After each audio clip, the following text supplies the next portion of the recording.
Subsidy, no subsidy. What is the truth? Aliko said he gave $100 million to my state government. $100 million to buy all that thing in Lekki. Which of the people in Lekki has benefited? In the US, you hear subsidy. Tomorrow, no subsidy. So what exactly is the truth? We want to know who, in fact, who is the Minister of Information? I don't know his name. We don't hear him. We hear all kinds of people talking. This another guy will blow his own from the villa, so who is the voice of the government? There's a gentleman. I'm not local. One policeman. By every calculation, is unfit to wear that uniform. He is a complete disgrace to the Nigerian police. I'm saying it publicly. We have a lot of police friends, but this particular boy is the one in charge of arresting. You know, they say you go through one way or you do this, they grab your car or grab your machine. Advise my young colleague there, the chief of defense staff. I had him talking to the public pronouncements on this. Soldier.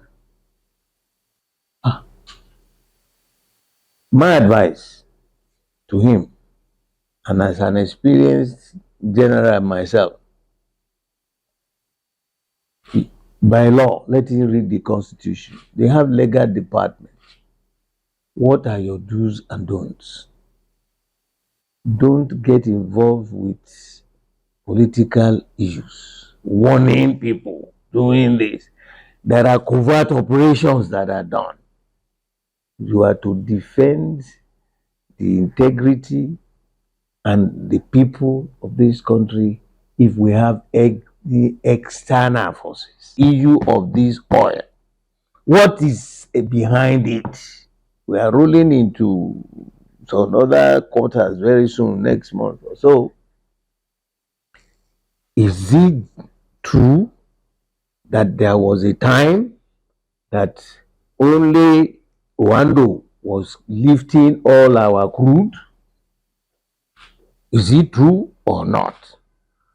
Mr. President and his team must address Nigerians. It's a matter of expressing yourselves. And having been out of the box for about 6 weeks, you see the box better from outside rather than being inside. I read all the things that were going on in Nigeria, and my conclusion and the topic for this discussion is our country, Nigeria, is in a political and economic intensive care unit. That is the topic. We are in a very serious political and economic intensive care unit. And when a human body goes into the intensive care unit, you are between, right. So we need the proper surgeons, political surgeons, economic surgeons, people who have gone through this before, who should be able to come to give us that freshness of breath to get out. The solutions that have been proffered by the administration are mendacious and destructive. Mendacious and destructive. So I said to myself, I just got back this week, and with the interaction, of course, there are crises all over the world. Yes. But every country is trying their best to resolve the their economic crisis. But I want to appeal to this government. It's not a matter of fighting. It's a matter of calling attention that their preferred solutions to the problems are not working, can never work unless we are deceiving ourselves. And well, one can manage, but what about the myriads of people, the tons and tons of so many young Nigerians who they can't even have any meal per day? So I listed the most important topics that I am going to discuss. First of all, the oil industry. What is going on there? We want to know the truth. Today you hear there is subsidy. Tomorrow somebody will come, there is no subsidy. Oh, there is something in Malta. The whole crude oil is being sold today. Aliko will come with his own, his own stories and all it. So what exactly is the truth? And then suddenly the Mr. President and his administration, he said, look, well, we will sell crude oil to Aliko in Naira. Ha. Do you understand the implication of that? The major source of income, foreign exchange income for this country, is the crude oil in dollars. Now, if you start selling it in Naira to some individual, I don't know whatever you have together, it doesn't bother me. But what bothers me is, how do we look at the debt portfolio of Nigeria? We say we are carrying on our heads now. Unimaginable. Who is going to suffer? You know, my children keep say that, you know, where the is it ginseng? I mean, the Gen Z, yeah, they are Gen Z, and so who will pay for it? What future do we have? Maximum, we spend the next 2.5 years, it's over. Okay, you want to renew it again, another 4 years, so people would decide.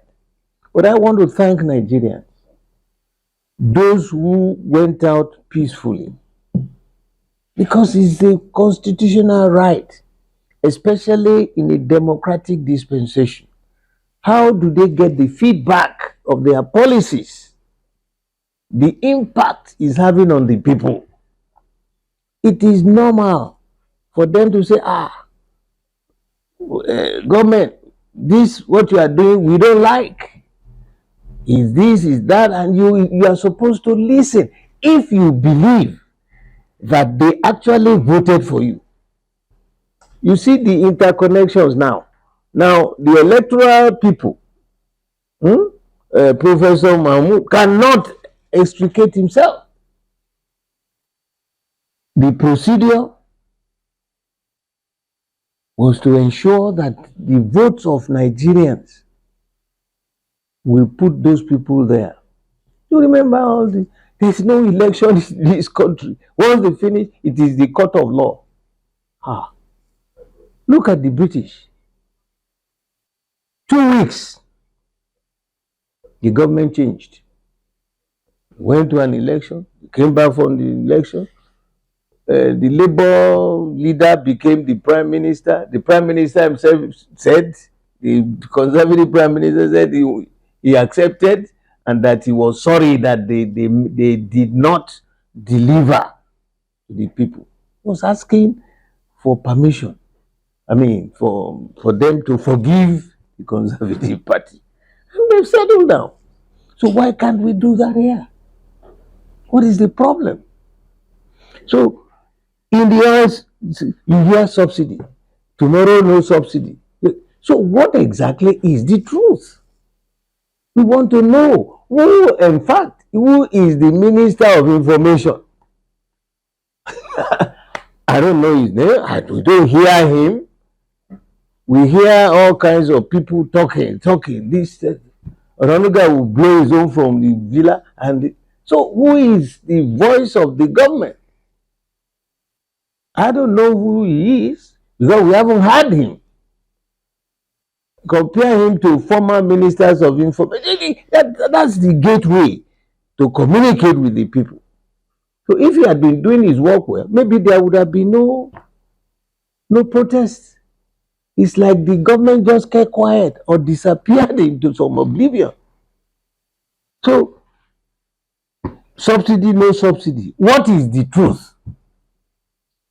Aliko said he gave $100 million to my state government. $100 million to buy all that thing in Lekki. Which of the people in Lekki has benefited? Or the government just grabbed the money in there and those people were thrown out of their environment? Is it right? And you know, what I think went on that week is just a tip on the iceberg. The truth will come out someday. So, my perception of the handling of the oil sector of our country is very disappointing. Who is the Minister of Petroleum?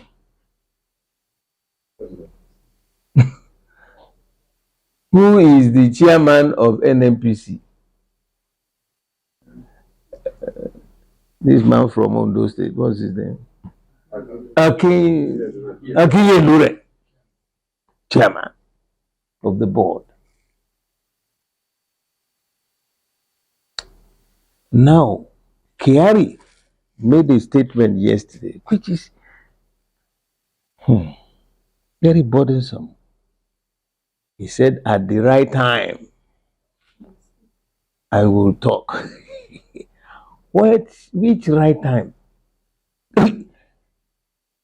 Rome is burning. The emperor is sleeping. He said, which other right time can you talk? So as a private citizen, as an elder in this country, there is nothing else I'm looking for but to have peace. To be able to sleep. I just woke up not too long ago. What am I running after? But you have children, you have relatives, you have the younger generations, this Gen Z, whatever. They are restless. And what is happening in the north is a reflection of the restlessness of the youth. Because, you know, we are lucky in the southwest here, all the way to the old Bendel, to Delta. When the action group ruled Western region, Baba Olowo emphasized the need for education. Education makes people easy to rule but difficult to deceive. Very easy to govern but impossible to deceive. So now I went for a graduation ceremony in Katsina State University, when my younger brother Shema was their governor. They had their first graduation ceremony. As I sat beside him there, they were, congratulating the graduates, and then there were two young men. One had a first-class honors in mathematics, another first-class honors in science. Then I said, Excellency, what are you going to do to these young men? He said they will be sending them abroad for postgraduate program. And he said, oh, guy, you know the interesting thing? These two old men there had their fathers. The real Kaufulani men and their fathers. Now, so having exposed all the crannies in the north to education, the challenge is now coming up. So why should, okay, they've been to the university, they have graduated. Where is hope? Where is job? Where is food? They went straight back to the hamlets where they went to school. So, and they are seeing all those leaders going up and down. They are bound to react. You know, if you, there's something at the back of my head here. The the Northern Youth Council came here. He said, Oga, we've been listening to you. We want to honor you. I said, from where? I said, they are the executive leaders of the Northern Youth Council. Right here. So I sat here and they turbaned me. Gave me some, the name is all up there. And so after all that, I said, what is your mission? They said, sir, we want to link up with the Southern youths. That came to me like they said they are fed up. They want the youths of this country to come together to start. That's the gene, what did you call it? Gen Z. Now, my thoughts then was, as a retired general,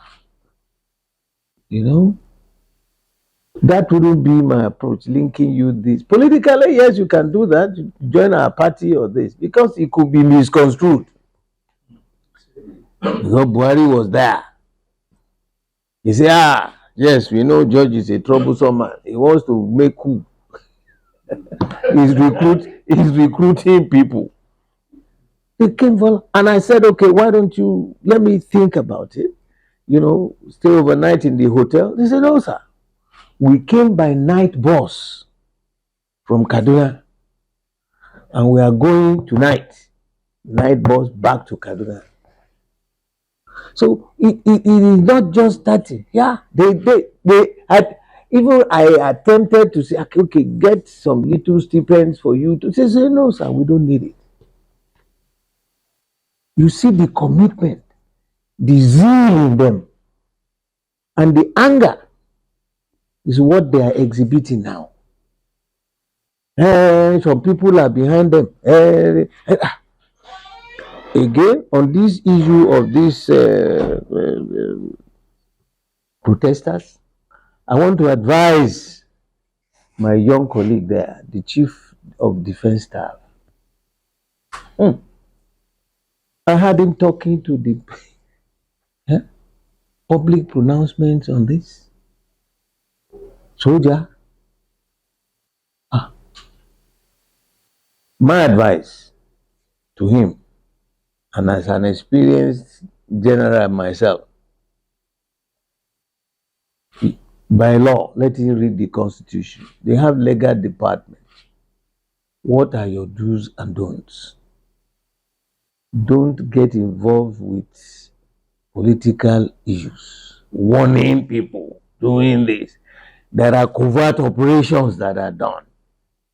You are to defend the integrity and the people of this country if we have the external forces. Yes, I realize, because I also took part before on the issue of when the police action on any situation cannot cope. We have what we call, it's a special operation in the military, aid to civil power. The special operation. The police will talk to the president to say, look, sir, we can't cope. Then they will call the military in. It's a special operation. But they hadn't got into that. I saw men marching around as if the people you were trying to control are foreign people. These are your people. They are the people you are to defend by your training, by your commitment, by your honor. So, it is not yet over. The issue of this oil. What is behind it? We are rolling into some other quarters very soon, next month or so. Is it true that there was a time that only Wando was lifting all our crude? Is it true or not? Mr. President and his team must address Nigerians. We've had stories. Because the first thing that came out from Aliko was that I'm going to import crude oil from America. Ah, crude oil from America? How? That was the first leak. Everybody got quite startled. What?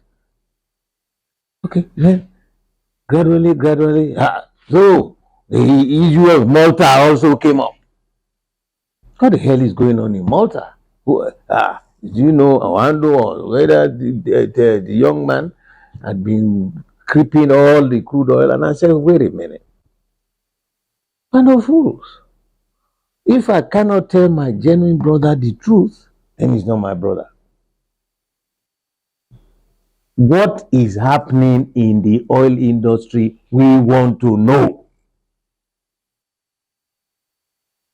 Maybe it didn't start today. We have stories too that some people were just screaming all this subsidy or no subsidy during General Buhari's time, and some even went to him. Stories we had that this money that we are collecting is too much for doing nothing. Whether it's true or not. So Nigerians, we want to know the complete story of our in the oil industry. Now, this is an interactive session. The next one is this food insecurity. The solution is not to start importing food as palliatives. Where are the economic advisors to the villa? There's an old saying, teach me, Baba, teach me how to fish so I can feed myself forever. So I will stop coming to harass you. What have you forgotten? So every little thing now, like they think they've resolved it, you go and import food, go and import food. There should be a short term, medium term, long term policies. I remember during Baba's time, there were certain banks set up specifically to meet the needs of this country. There is an agri bank that is set up that I know. I was chairman of BOI. We had these microcredits.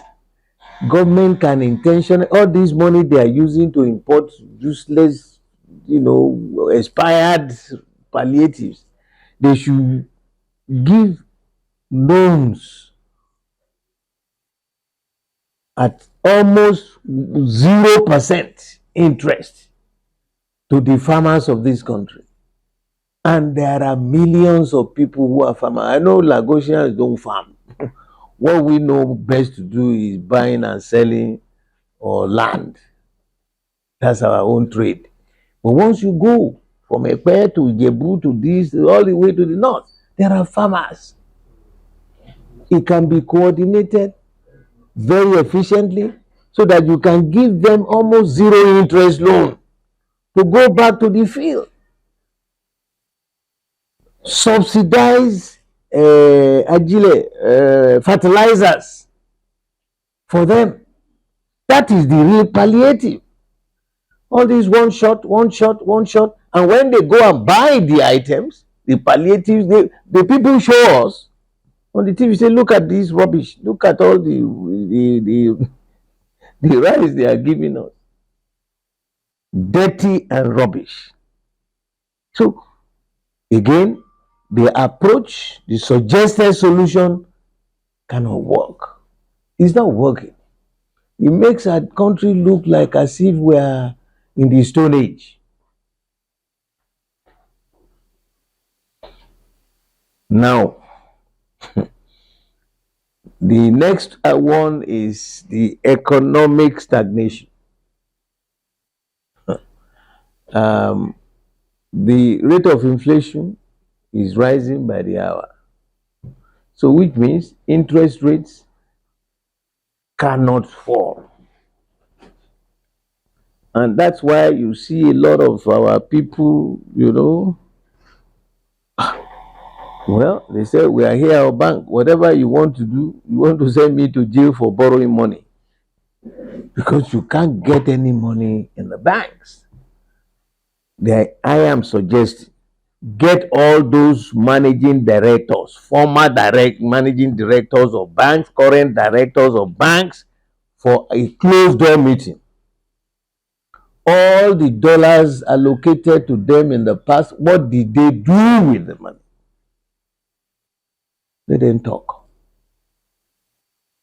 Because they can be, where's the fact that they are producing one item or the other? It's our dollars that are being given to them, and then the same dollars they now use that they call round tripping. I'm ready for a challenge on a debate for that. Go to the airport, you see their private jets. You buy private jet for 10 naira? What happened? I hope Yemi Cardoso will be strong enough to replicate the efficiency from his family, because his own Baba too was an accountant who worked for this country.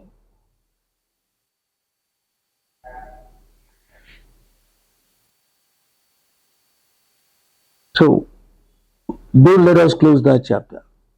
I don't know whether he invited them, called the ones before, and those who are there now. They know. They know. The round tripping issue didn't start just now. It started a long while ago. Now, the next thing is the constitution we are running. One thing, truth, no matter how long, turn it over like this, bend it over like that. When you leave it, it will still tell you this is the direction. That is the truth. I listened to one gentleman who said he came from Kano. All these stories we've been talking about, the need to restructure this country. We can't continue like this. He spoke, it was so enriching when I listened to him. He's from Kano. He spoke brilliantly well on the need to revisit the present constitution and the system we are running, and that it is not working. We've been saying that. It is not working. It's like a military doctrine, because in the military, power comes from the top and percolates downwards. When the order is given by your commander, you don't follow it, you know the consequences. But in democratic dispensation, power comes from the base. The people vote you there to go and manage the resources of their land for the benefit of them, not for you, not for your own benefit. Now, I'm happy the story is now growing. There is already a concluded report on this, our constitution. What should be done was handed over by Jonathan to General Buhari. It's not easy. It's not a new thing. Let them go back to that archive, bring out the report, and let's discuss it, so that the lawmakers can do something about it. We are deceiving ourselves. You see, you look at the words. They said, oh, federal government, Supreme Court has given this order of local government, money should go directly to the state government. What the hell does the president need to be directing the chairman of Lagos Island in my own local government? What, or in Sokoto, or in Calabar, or where? What is the involvement of the president or the national heads about the local government? That's why they call it local. An administration. It should be handled by the state. If you want to have 200 local government, that's your business. If you want to have one or two, it's your business. That's exactly what happens in the United States. Whoever is in Washington has no business to be talking about the other counties. The counties are under the state. And the assembly depends on how much money you have. You take California as a state. It's the 6th largest economy in the world. They can afford to have bicameral parliament, legislature. Maine is the smallest state in America. Everybody will cut their coat according to the available cloth. Maine has only one camera. They cannot afford Senate and Assembly. And then the beauty of it, you go to New York, the county of New York controls not only the ports in New York, the JFK, the airports localized there in New York is controlled by the mayor. So these are the resources they will now accrue to be able to lift their people up. Here we are in Lagos. The Nigerian Ports Authority, the MASA, everything is controlled from the Federation. How? How? I am hoping that the Ashiwaju will be bold enough. This is going to be a measure of a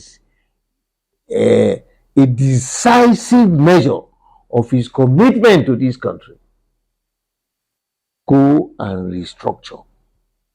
Go and refit. Because if we don't do it, like I said, we are presently in the middle of an intensive care unit, both politically and economically. The next thing, our electoral process.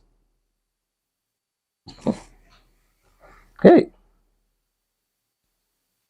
We sat here that night of election.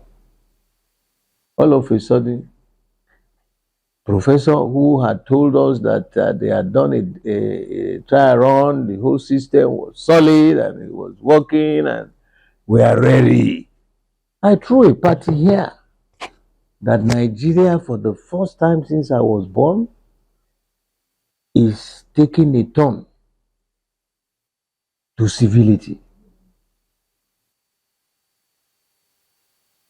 From nowhere, we just heard there was a glitch. Glitch care. What are you talking about, glitch? In a system, a computerized system. That's my training in the military. I trained as a weapons systems engineer. You know, if they fire a missile at your ship, in those days, there were no missiles, they fire, guns and things. It takes a time. They use their own eye to be watching and they fire back if they can get it. But now the eyes are now the radars. The radar will lock on give you information about the details of the incoming missile to your ship.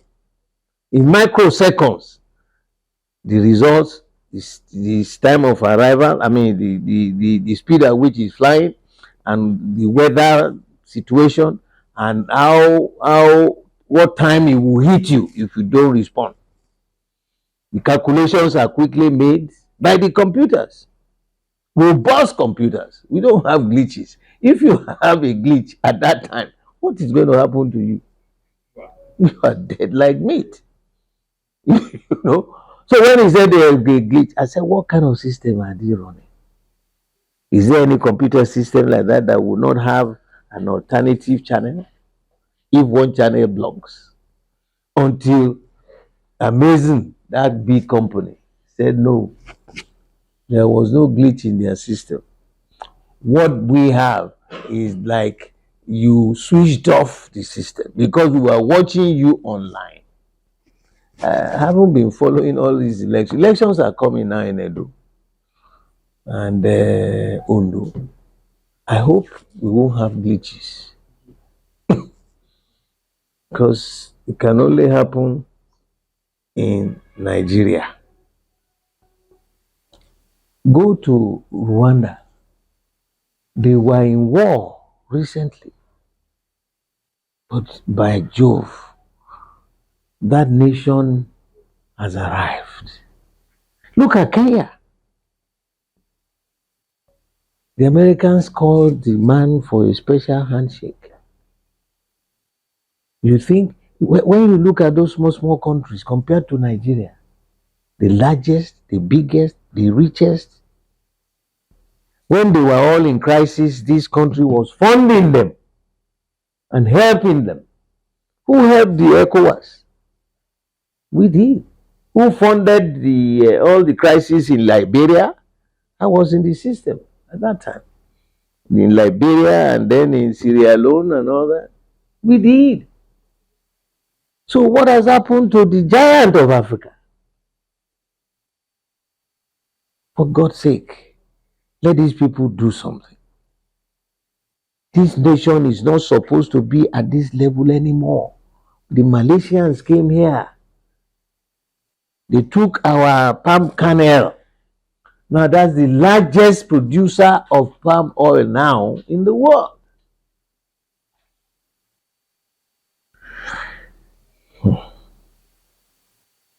Now, there is something that has been happening. It's an infringement, a serious insult and hardship being impacted on most of these young people in Lagos. It has happened now to two of my young people.